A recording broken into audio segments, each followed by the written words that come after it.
Hello, James. Hey, Will. How is it going? Happy Tuesday, everyone. Thank you for joining us.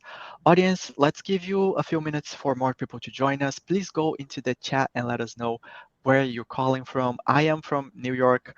And fun fact, it hasn't snowed in New York this year yet, but it's supposed to snow today. So fingers crossed. It looks pretty bad outside. James, where are you based? I am in just south of San Francisco in San Mateo, California. Cool. Is it hot in there now, or is it Yeah, it's like, actually unseasonably cold. It was yeah? 32 degrees this morning in the Bay Area, which is almost unheard of. So, What about you, Will? Where are you based? Yeah, I'm based in actually the city of San Francisco. So very similar weather conditions as James at the moment. A little cold for this time of year, but we'll survive. Yeah, code is good too. Yeah, it's all right. All right, so let's start this panel. We are here to make peace between CROs and CMOs. It's a spicy topic. This event to you is brought to you by the team at Modern Sales Pros. For those of you not familiar with MSP, we are the world's largest and highest quality community for those in sales management, sales leadership, sales and revenue operations, and sales enablement, aka our Modern Sales Pros. And our mission is to create an environment for our members to answer questions they will struggle to solve on their own and help them see around corners they might not know about. And we do that through live sessions like this one you're about to experience. We have a robust online forum, and we also hold quarterly summits. We had our summit last week, it was fantastic. And we are starting to get back into in person events, which is very exciting. We have an in person event with Sales Intel coming up, so keep an eye out for this. It's going to be amazing. If you're not already part of MSP, you will be invited to join right after this event. Before we dive in, I have some housekeeping notes. This event is being recorded, so you audience will be able to access all this knowledge they're going to drop on you later on in the MSP website. Second, we have a series of polls today. So every time James has a polling slide on the screen, I'm going to open a poll. So you audience can go on your right-hand side. There's a poll tab. You go there and you vote in the poll, and then we're going to use the results to stir the conversation a little bit. And then James and Will can give you a little bit of insight on how to fix problems that you might be having. So please make sure you are interacting with us in the poll. And also, I encourage you to send the questions for Will and James. It's not always that you have a CMO and a CRO together to solve your problems. So please make sure you are interacting with us with the polls and with the Q&A. Finally, we are going to get to the fun part. I'm going to stop talking and I am going to pass the mic to James. James is our representative here from Sales Intel. Sales Intel is sponsoring this event today. So James, if you can tell us a little bit about Sales Intel and tell us a little bit about yourself, and then we can pass the mic to Will. And also, audience, if you like what James is telling us about Sales Intel, there is a request demo button with our sponsor at the top of this page. So go ahead and click on this button and the Sales Intel team can get in touch with you. James, you can take it from here.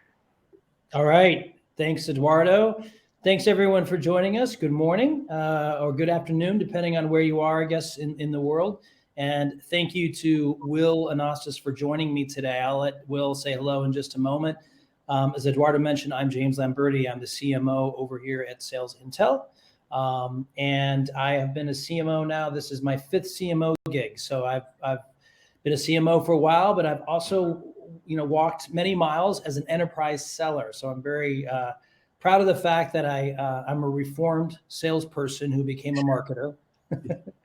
And it's really great to talk to you today.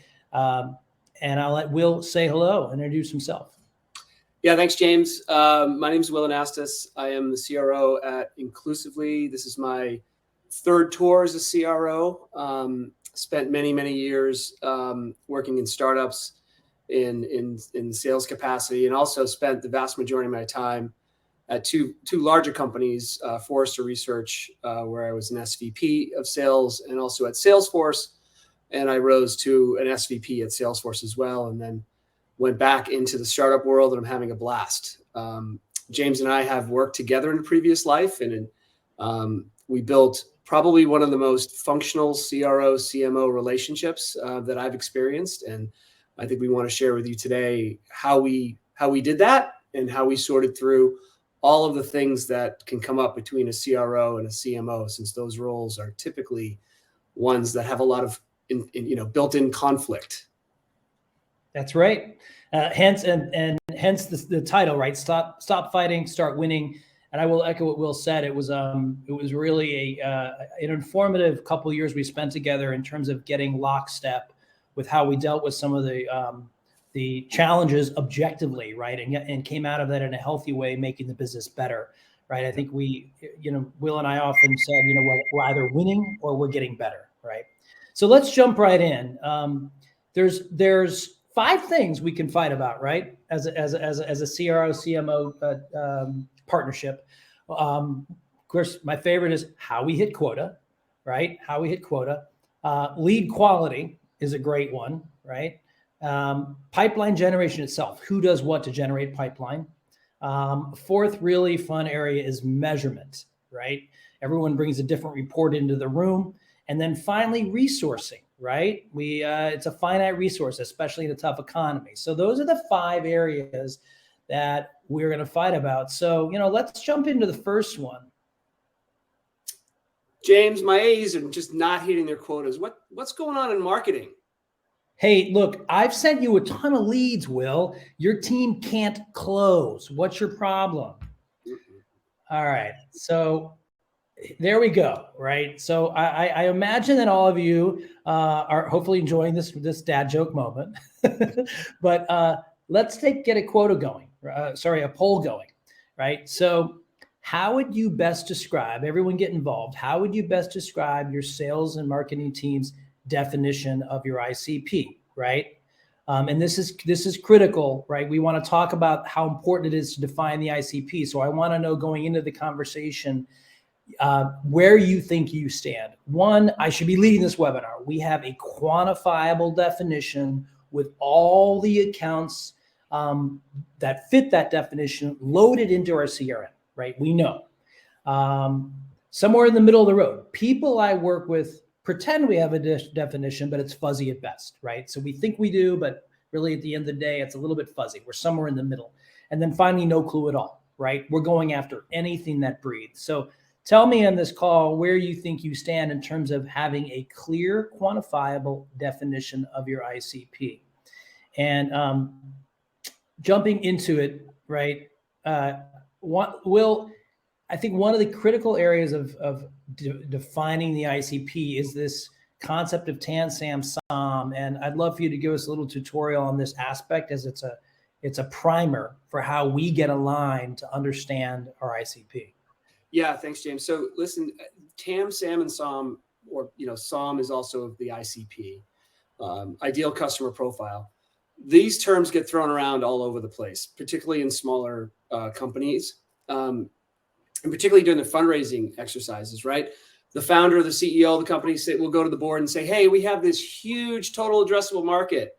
Well, that's great, but how many of those people will actually buy from you is really what we're trying to get to through this exercise. So you have a service addressable market, which is what portion of this market actually fits you. And that could be multiple layers of qualification there, right? It could be, this vertical is perfect for us, or this technology fits beautifully into this segment of the market. But you have to take it another click deeper, which is the service obtainable market, or the ideal customer profile. Typically, when you look at an ICP, what you're trying to do is you put it on a matrix, and similar to like a Gartner quadrant or a Forrester wave, whatever goes in the top right-hand corner, that's going to be your ICP. And you need to identify what are those key attributes of those particular prospects that would make them an ICP. ICP tends to shift also over time. 6 months ago, the ideal customer profile could have been a technology company, as an example. Today, a technology company may not qualify as an ICP because of the challenges that's inherent to the tech market with the macroeconomic issues. An ICP should be reviewed at least twice a year to measure those ground factors that are out of your control, in order to make sure that you're continually going after the area that you have the most opportunity. Think of it as, you can describe it as fishing, right? When you fish, you want to fish where the fish are. In this case, you want to find out where the fish are and you want to fish there. Don't worry about anything else, because that's where you're going to maximize your opportunity. Yeah, and I think we started here, Will, because so many, especially growth companies, get enamored with the giant TAM they're in, right? And focus is our enemy, right? It's Right. the enemy, you and I being really aligned together. So let's actually go to an example. And the other thing, and this is a real example, I blinded it, but this is actually a real example, right? And I think the other thing that's happened recently is the amount of data now available is substantial, right? And of course, this is using sales intel data as you'd expect, but the depth of account knowledge we now possess in the market allows us to be super quantified, right? And analyze, for example, coming up with this definition, we looked at close won, we looked at close lost, we looked at who expanded, we looked at who churned, we looked at who we just retained, right? So profiling and striping all of those segments within your world with all of this technographic data, firmographic data, is how you end up surfacing where you're more likely to win. So in this particular example, right, it was US market focused, right? Number one. Number two, there were 20 verticals, right? So out of the 100 verticals, 200 verticals out there, there were 20 that really clearly fit where we were more likely to win, right? The company size, right, or revenue, right? Those are both two dimensions you can use. Ended up being on the lower, kind of the lower mid-market, right? And then finally, there was a signal of 3 different technologies that were critical factors, where if those technologies were present, we knew we had a fit, right? And the reason this was so important is, if you look on the left, is like, that this definition is where we can dominate with our product and our people, right? And the idea was that these mid-market companies had growing sophistication, right? That valued customer service, which was a strength of this company. And then there was some operational complexity, right? So it wasn't enterprise, right? And that's the key thing about this definition. And really the vital part of this example is when you look on the right, what you end up with was roughly 20,000 companies, and they're named and they're in the CRM. And if you look at that, each of those is about a $50,000 ACV in this case. You're talking about an $800 million market, right? Now, my TAM could be, way bigger than that, but $800 million is a huge market to go after for most companies, right? So that's plenty of green space, plenty of SOM to go after and try to penetrate. And ultimately, when you have 3x the lifetime value and an ICP that values the whole product, it's a similar effort to sell, right? And there's room to expand. This is why this concept is so important. And I mean, you and I are both amazed at how often we come into an environment where people within the 4 walls, the AEs, the BDRs, the marketing team, can't play back a crisp definition at the account level. Mm-hmm. So, and then, so now you talked about, I like the quadrant idea. This is a version of the quadrant, but like as a sales leader, there's a reality too, right? You've got an ICP. I'm going to get all my marketing dollars against it. I'm going to train your team to sell against it. But what do you do in the inevitable outcome of things come in outside the ICP? Mm-hmm. Yeah, it's a great point, James. I mean, obviously you want to spend the vast majority of the time in that green zone, right? Inside the sweet spot where the marketing activity is happening. That's where really the low-hanging fruit is. However, to James's point, you will get some leads that come in either below the ICP or above the ICP. Meaning that if it's below, maybe they don't check off 3 or 4 of the boxes. You can go down there and you can prospect if you want. I wouldn't spend that much time in it. It's not going to be essentially backed up by the outbound effort, and everyone knows that. It's transparent that that's the case. You could find a couple nuggets in there, but again, I wouldn't spend a ton of time in that area because the data has told you not to do that, right? And you have to believe that the data is going to lead you to, greener pastures, which is spending more time in the middle. A lot of companies that I've been at, and James, I think you've seen this as well, there's a temptation to stretch out and go into opportunistic opportunities where you're going into a more enterprise type environment because the logos are sexy and you want to be the hero and all of these other things, but the product might not be ready for it, right? But if you do go there, you can go there, but just know what you're getting yourself into, which is an incredibly long sales cycle that's probably complex with multiple economic buyers, multiple champions required, multiple coaches required. And if you really want to do that, then go ahead, but you're doing it at your own risk, okay? You may hit the home run, but in this game here, according to this ICP, this is a game of singles and doubles, right? So spend your time there and you'll probably make more money than spending time in the opportunistic one looking for whales. Yeah, exactly. So, and then, we've established the ICP. Will, when we talk every single day, we have a shared understanding, quantifiable of exactly Right. what we focused on. All my targeting, all my paid display spend is now focused on that part of the market. I can do that, right? Yep. All of my training and collateral content is set up to help us win and where the fish are, right? Yeah, and my time is going to be spent exactly where the fish are, which is focused on the areas where we're most likely to win, which is that green zone. It simplifies everyone's life, makes my life, makes the sales reps' lives a whole lot easier if you're going to be in that area. Yeah. And so that's a good objective starting point. So let's move to the next one.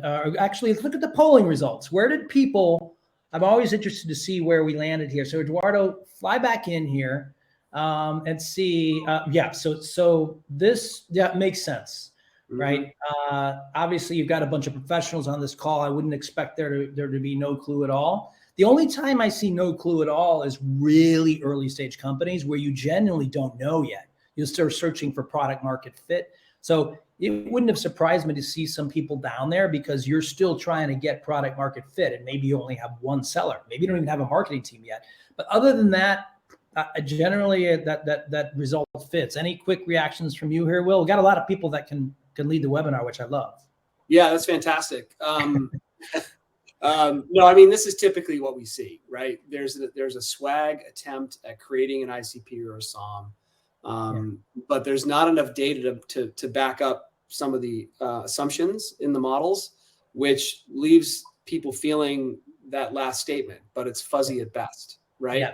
So my advice would be whoever's working on these projects, just be super transparent with the teams involved so that they fully understand why that account looks different than the other account, right? Once you build that transparency into the model, it'll raise the confidence and you'll lose that, but it's fuzzy at best statement. Yeah, cool. All right, let's jump back in, Eduardo. Thank you for that. Let's see. All right. Got backed up here a little bit in the poll. No problem. Let me just advance these to where I need.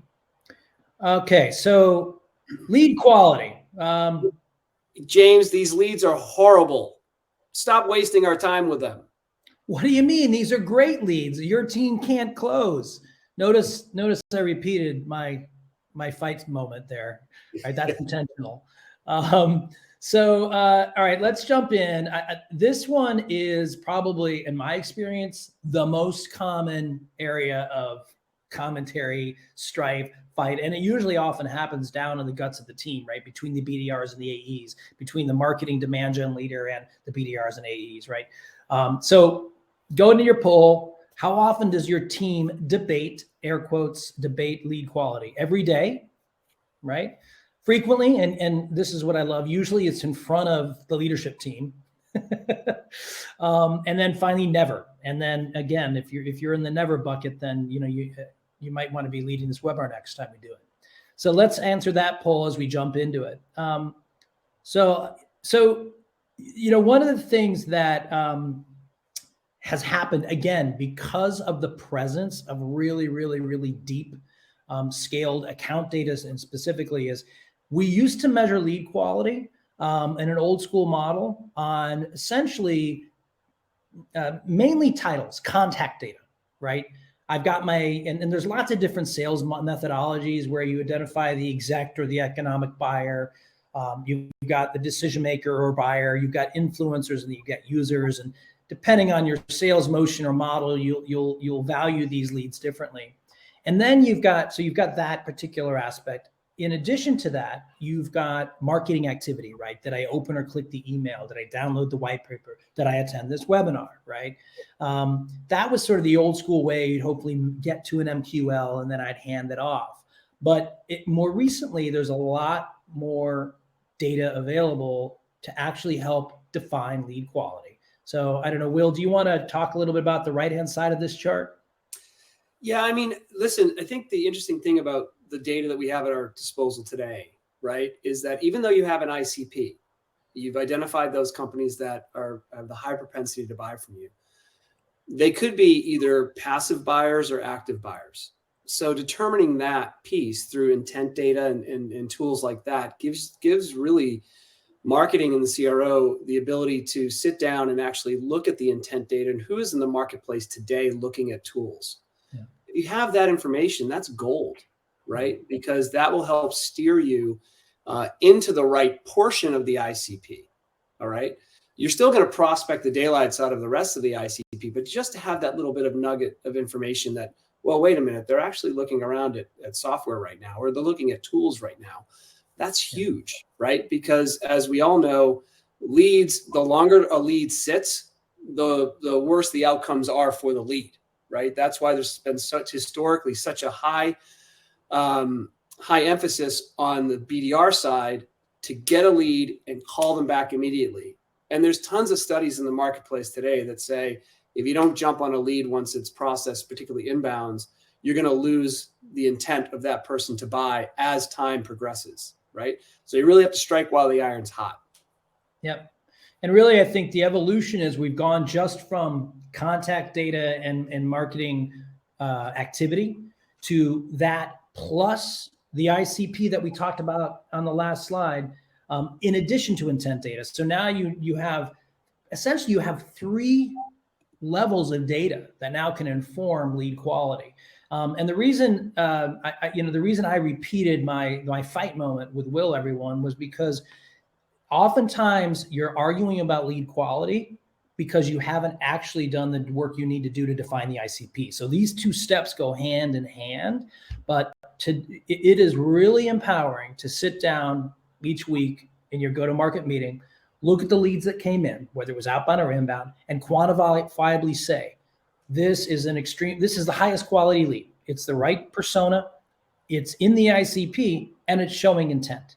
Yeah. Right. Then maybe other leads are in the right persona and in the ICP, but we're not seeing intent. And now you'll handle those differently. And our teams are going to have a different expectation, understanding of how quickly that lead's going to move. Mm-hmm. Right. So this is it's a different time in the market when it comes to go to market because of the data and the power of that data. So that's what I wanted to emphasize there for everybody.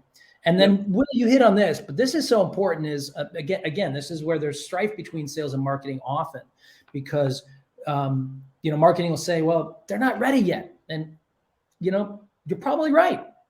If they're not in intent or we've caught that particular prospect off cycle and all we're doing is trying to create a relationship, good sellers and good relationships in sales and marketing will recognize that, nurture that lead appropriately and not force them too quickly into a buying conversation that can actually be off-putting. So I always, and you said it really well, know when someone's ready to buy versus when you need to create the relationship so that when that contract renewal does come around, right, or that problem that you can solve for flares, you're top of mind. You're the relationship. That's what good sellers will do. So, hey, Will, glad we're meeting this week to talk about, inbound performance. Look, 25% of the leads this week were of the absolute highest quality. That's up 10% over the last couple of weeks because we've nailed the ICP. We're using intent data. I think we can keep getting better, but we're progressing. Yeah. Yeah, James, I'm telling you, I'm going to come over and hug you.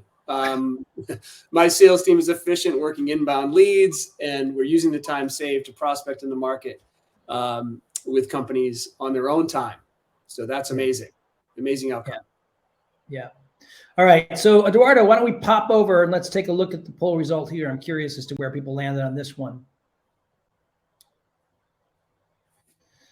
Yeah. So, yeah, I mean, you got some more people up in that top rung there, right? Literally, I think this is the most painful place. I would encourage everyone to go back to that ICP definition, number one. Do you really have that in place? Because that fundamentally informs lead quality conversation. And then start to leverage intent data. Like there is an enormous value in that data, and it's readily available for sure through us, right? We have the Bombora intent data that we stripe everything with. So I would highly encourage you to think that way. All right, so let's move into, I want to skip right into the right spot here. All right, number 3 is pipeline generation, another great one. So, I'll jump to this slide. What is marketing doing, James? I should be filling 90% of my pipeline through inbound leads. Will, your A's are lazy. You need to be doing some prospecting and filling some of that pipeline on your own. I don't know what's going on. I don't see any outbound happening. Right. This is a good one too. So let's jump into the poll here.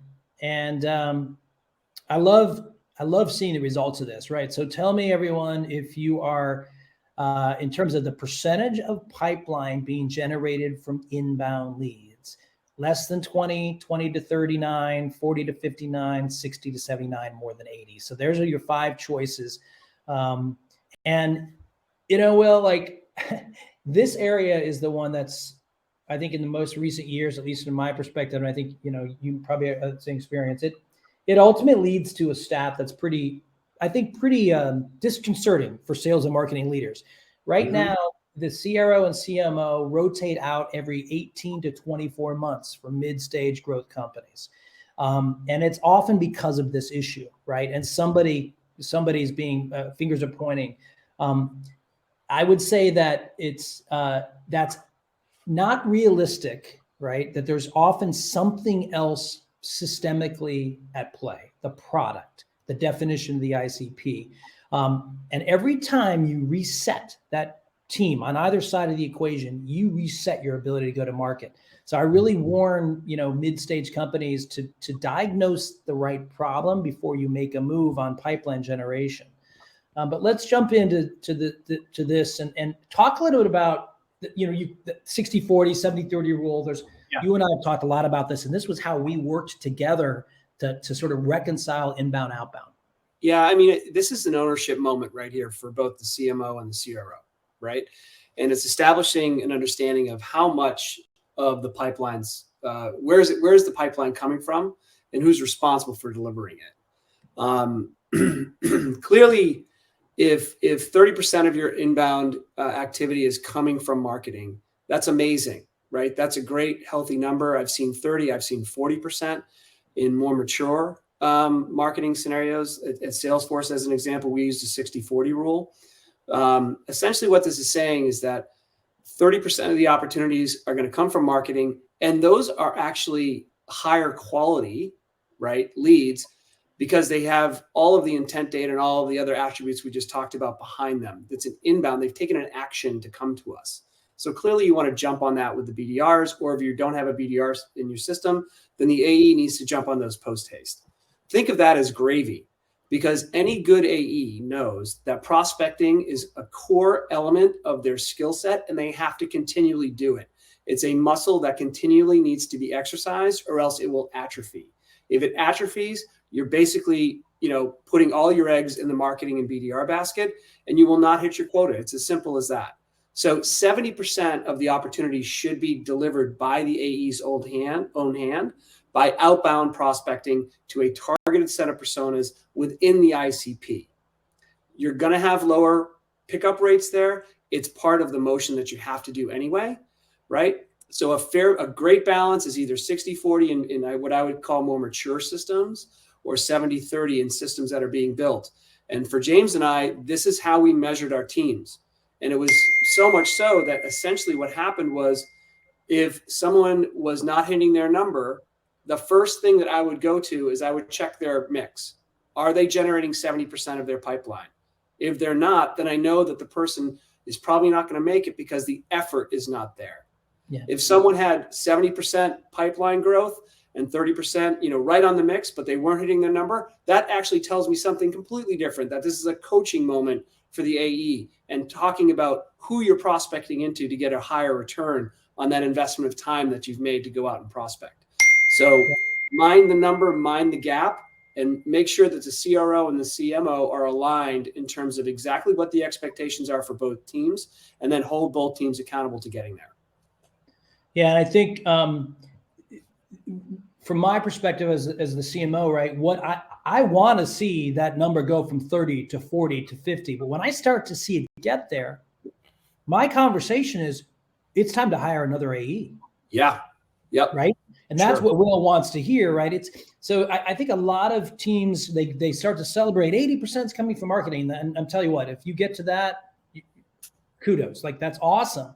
But you're probably missing market opportunity. And that's the part of the equation that people don't often think about. Like you should be doing outbound. And with all the ICP definition work you've done, the use of intent data and a focus on the ICP, my job is to arm sales with companies that are showing intent. They may not be coming in inbound, but I should be feeding that every day. Every morning, Will's reps should walk in, open up Salesforce, and see from marketing, here are our accounts and contacts showing intent. They may not be coming inbound. I just didn't get them, but at least I'm telling you that they're in market, and now your prospecting is better, and I'm training you and giving you content to do that. Mm-hmm. So if you're luxurious to get to where marketing is driving 50, 60, 70, 80%, I would suggest you go hire more AEs, right? Yeah. And work that back down. That's a capacity issue right there, James, right? If marketing's delivering 80%, that means that you're leaving a whole lot of opportunity on the table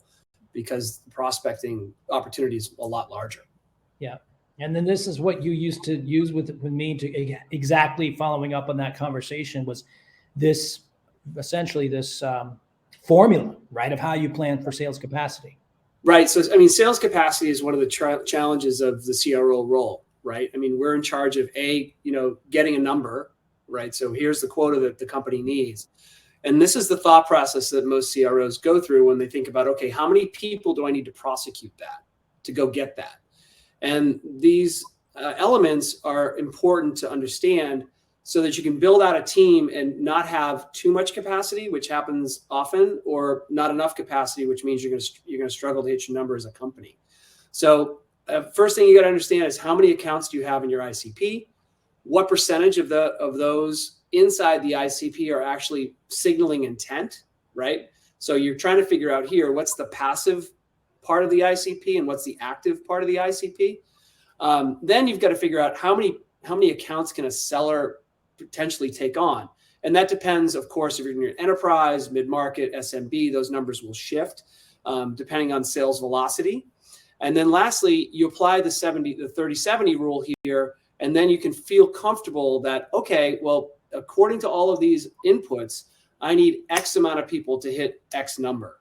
And that's really how a really thoughtful territory planning exercise begins and ends, and also allows your CFO and the management team to figure out, okay, what type of budget do we need to levy against the sales organization in order to achieve the revenue number, which again drives the entire planning process for any company. Yeah.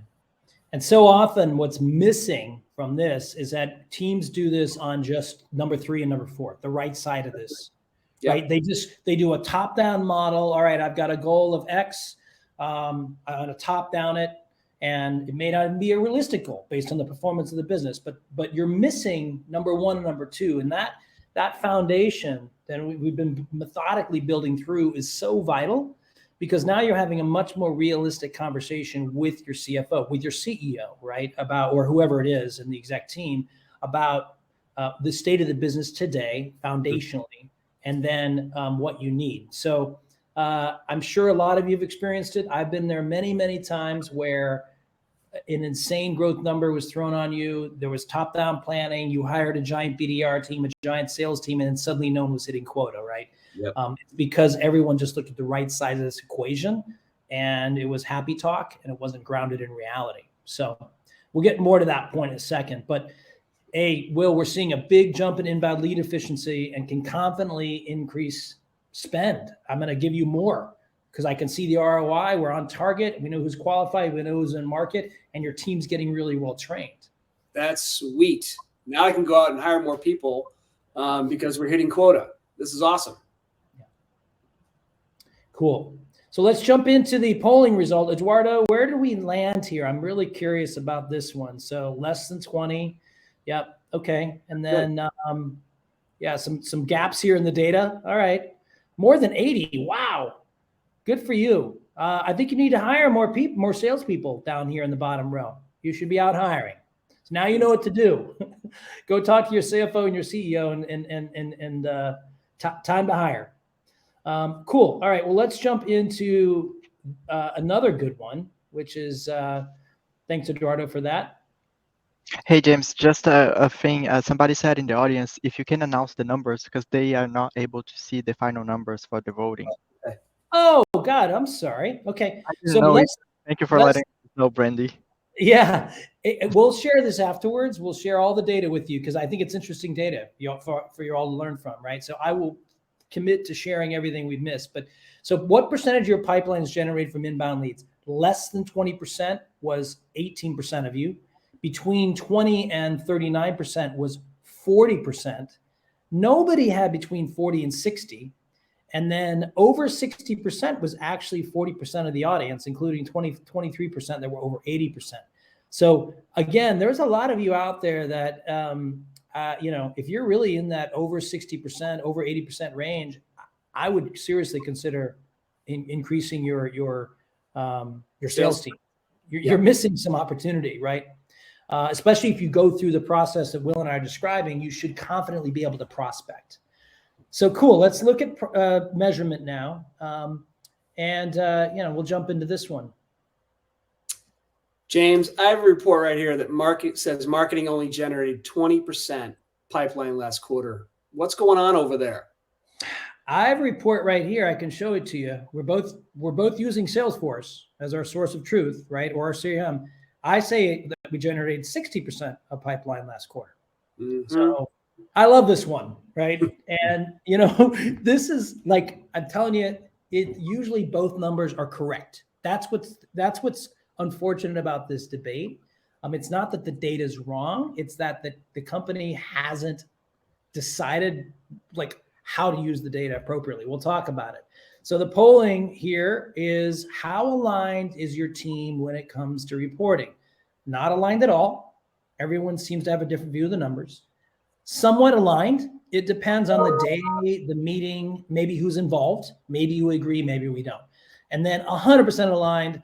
We never debate the numbers, just what we need to do to get better as a team. So those are the three options you got in the polling. I'll make sure to read out the results when we get there. Thanks, Eduardo.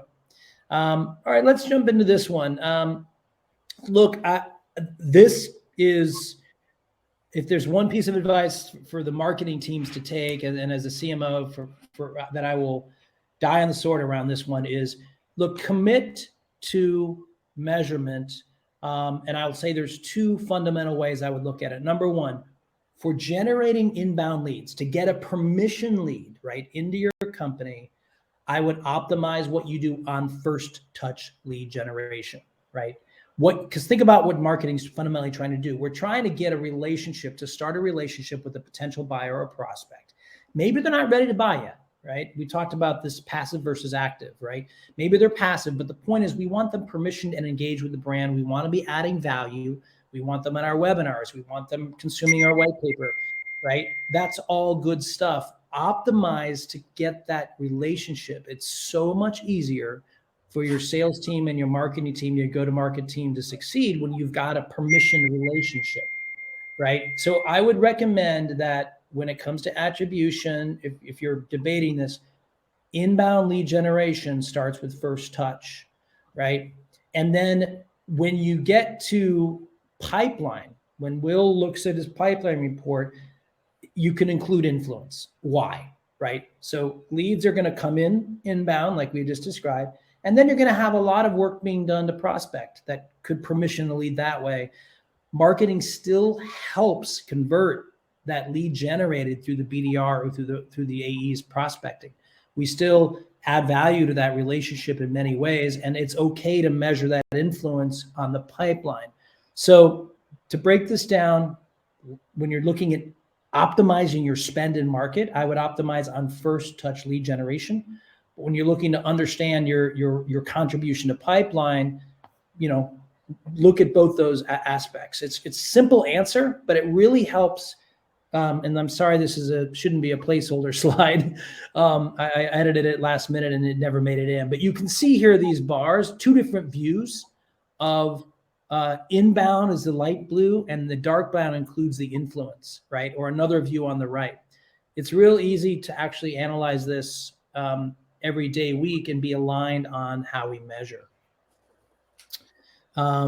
So, I think the other point I'll make here, and attribution generally falls on the marketing side of the world, because by the time you get the pipeline, frankly, Will doesn't really care. He just needs pipeline to grow, right? But he and I need to align on these numbers. I think the CEO and the CFO also need to agree on how we're going to measure.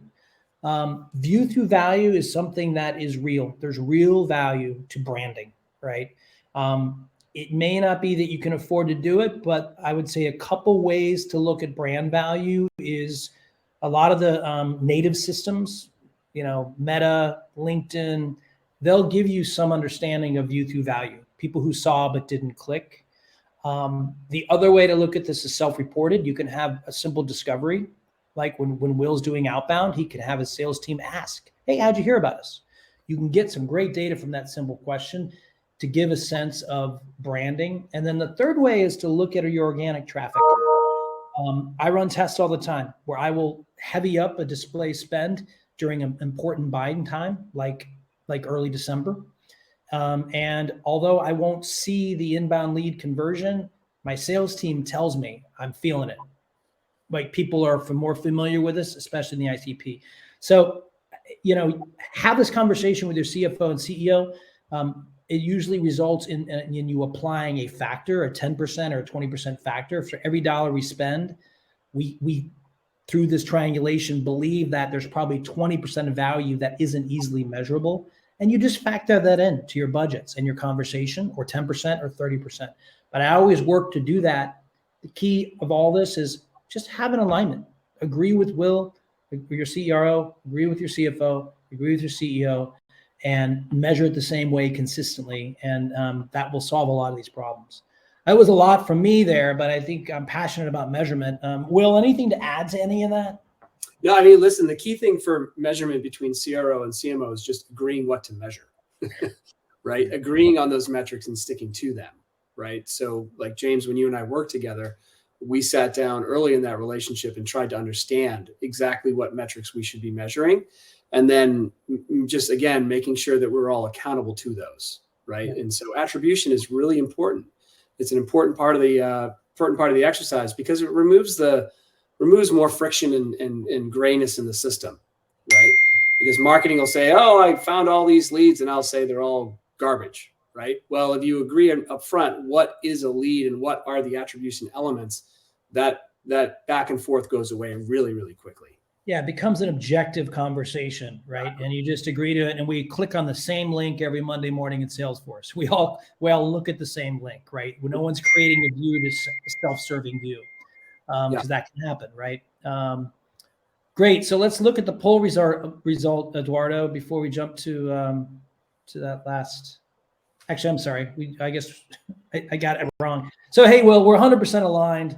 Let's discuss how we improve marketing. I'm looking at the same numbers you're looking at. Yeah, man. And I'm telling you right now, we are aligned 100%. Now I can focus on how we can improve sales, and we can do that together. Yeah. Cool. It becomes an objective conversation. So, Eduardo, let's jump in and look at the poll results here. I'll read it out. So how aligned is your team when it comes to reporting?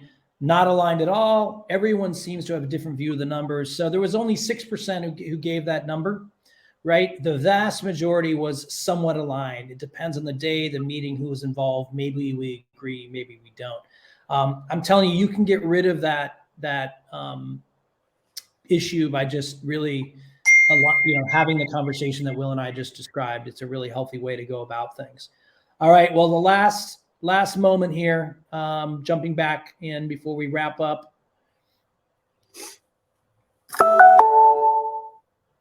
Eduardo, if you can get me back control here, buddy. Thank you. All right.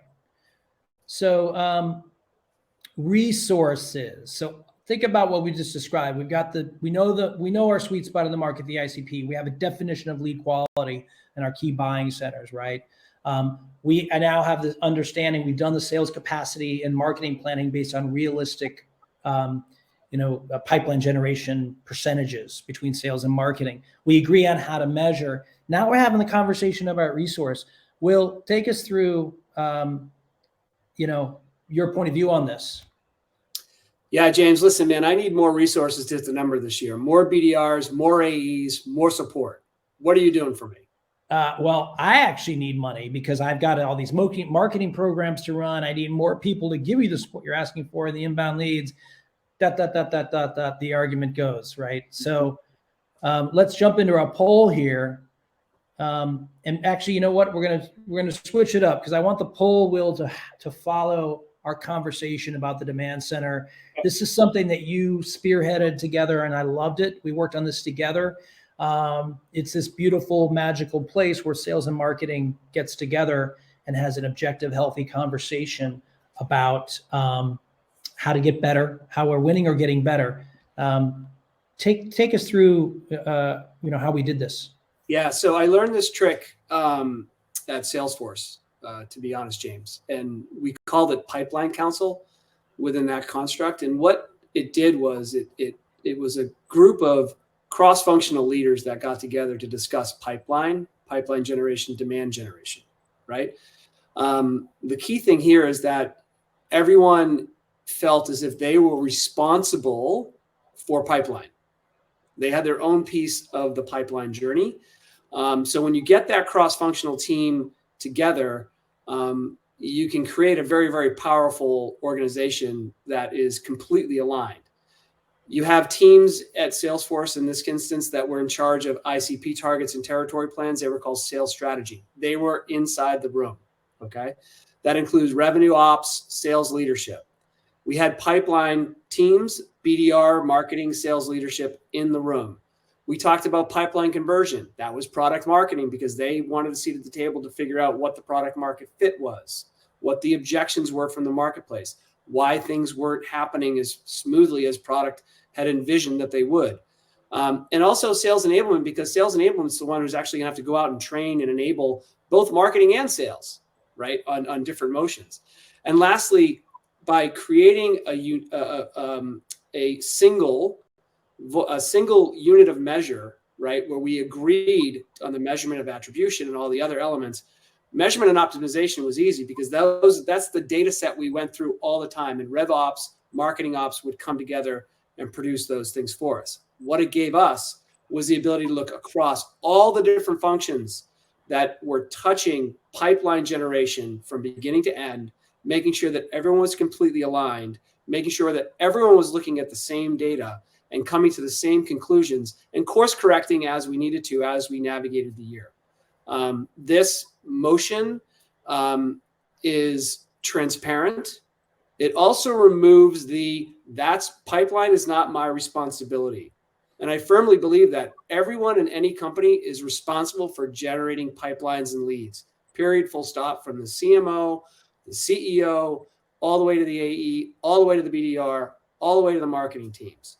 And you bring them all in a room, you get on the same page, and you go. And then you change and tweak as you go.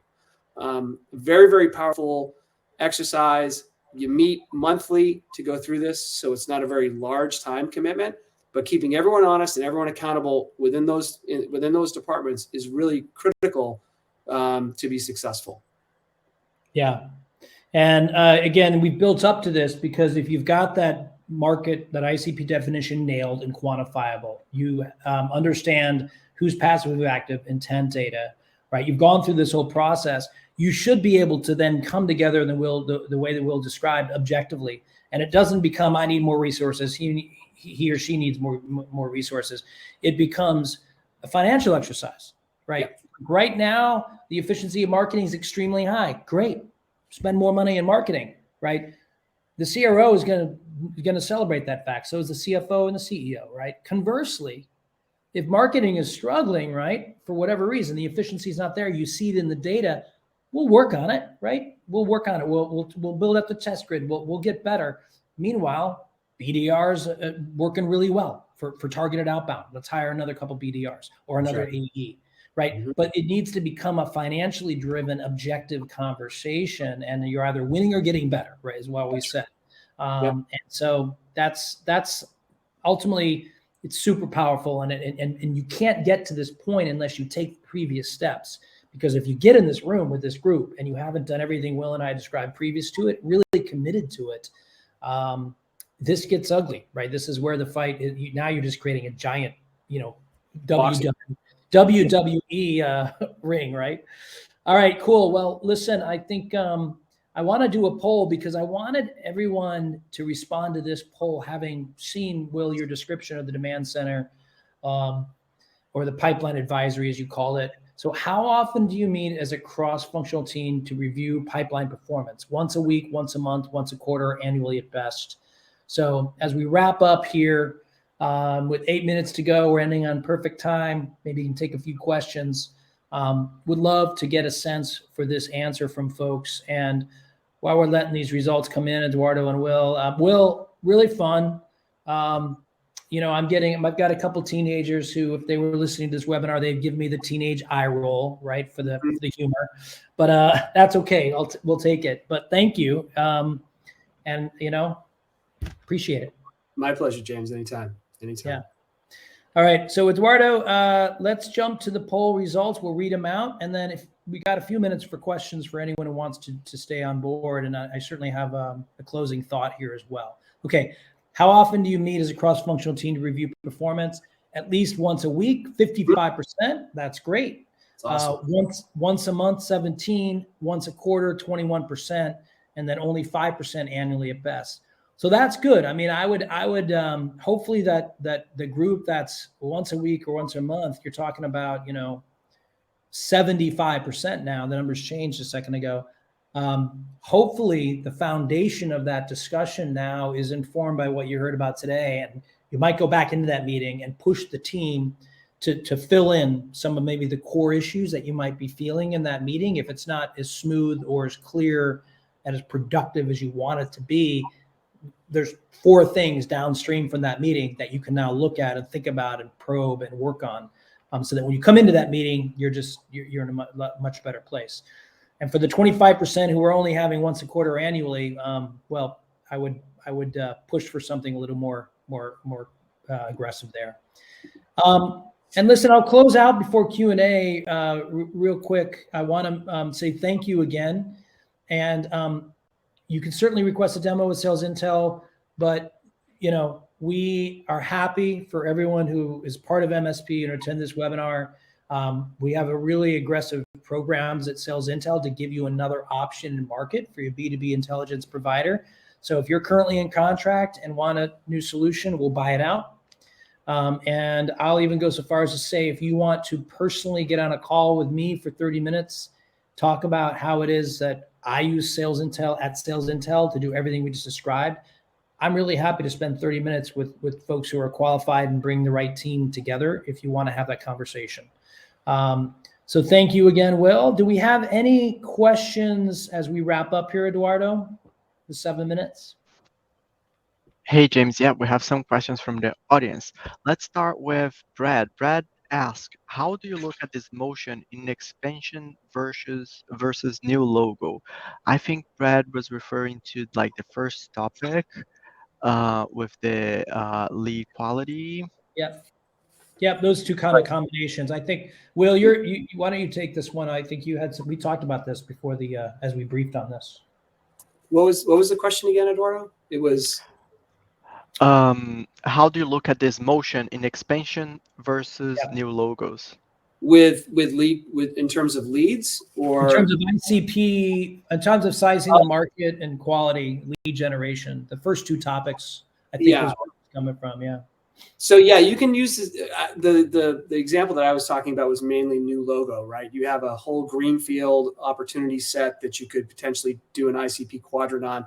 You'd actually do the same thing with your existing customers, because existing customers also have different attributes attached to them.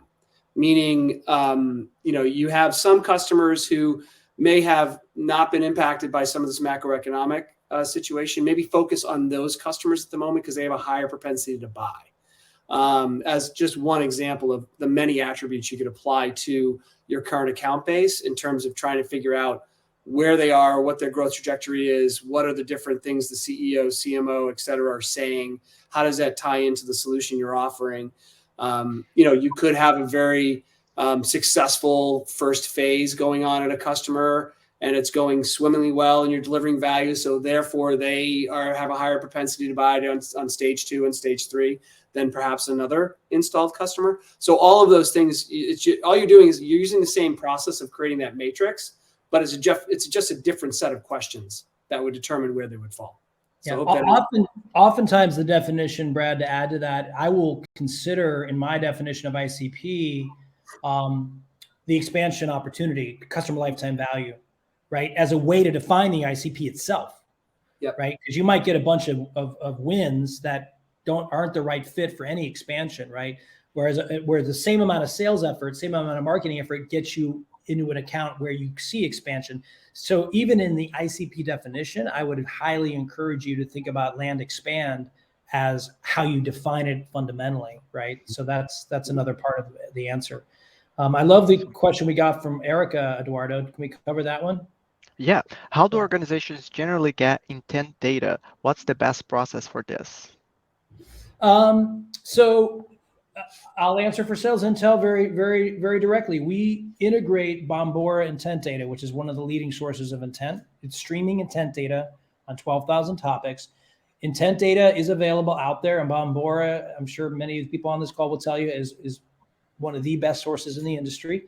And it is striped to your ICP, right? So if you do a good job of defining your ICP using the technographic and firmographic data now available, and you stripe, in our case, the intent data from Bombora, you can get that definition. That's one way.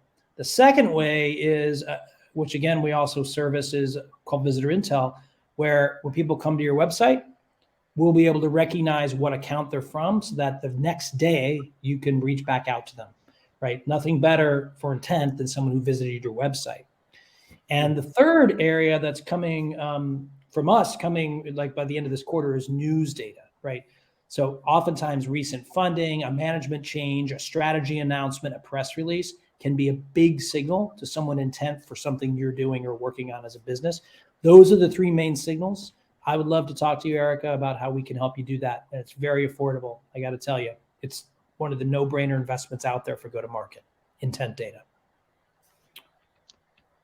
Anything to add that, Will? What's that? Sorry, Eduardo? And do you have anything to add to the answer? James was very really helpful. thorough. Yeah. All right, awesome. We have a question here from Jim. How many touches should an AE stay engaged before sending back to marketing nurture? That's a great question. Good question, yeah. Yeah, because the answer is not going to be quite satisfying because it depends, right? I don't think there's a hard set rule that once you go through 5 or 6 cycles of chasing someone, it goes to nurture. I think it depends on a multitude of factors. There is a point, though, where after you send that last email, maybe it's a breakup email or maybe it's an email around, hey, it looks like you're not interested at this point. And they go to nurturing, right? I don't like to put a number against it. It's more of an intuition feel for the sales rep. And also, you don't necessarily want to be wasting your time either, right? But there's always someone else who's interested in your stuff. So I'd rather you not spend 10 cycles on one person. I'd rather you spend like 3 or 4 cycles if they're not there, then move on and try to find someone else. Because there's someone there who's interested. You just haven't found them yet. I don't know, James, do you have an opinion on that? I've never really thought. I mean, it does depend. I will say more to give you a little more to go off of there. Jim, is I usually look at the sales cycle. That's to me, and the size of the deal, right? That to me is a really good starting ground. If it's a 180-day sales cycle, you might want to have a little patience, right? Because you're probably getting larger ACV deals, and that's just the nature of your business. In our case, our sales cycles are shorter, right? They tend to be less than 2 months because it's just we're in a giant market. Everyone needs what Sales Intel does. Literally, almost everyone in the whole market is a potential customer. In that case, I'm going to be I'm going to have a lot crisper, sort of maybe 10 or 15 touches over 60 days. I then generally espouse to have some respect, lay off for a little while, and then re-engage them through marketing, right? In some period of time. And you can test some of this. Like I'm always a big believer in testing. If you've got a big enough team, run 2 or 3 experiments and see what happens to the data objectively. Mm-hmm. That's another way to gauge that. Awesome. We don't have time for any more questions, but audience, thank you so much for participating with us today. You are the best part of MSP by answering the polls and asking questions. I'm pretty sure Will and James enjoy answering your questions. Speakers, thank you so much for all the knowledge you gave us today. Audience, again, you will receive a follow-up email from me with the recording and key takeaways from this presentation. And while the speakers and I hang out backstage, the team at Modern Sales Pros will make this recording available on our website, so you can check it out later today.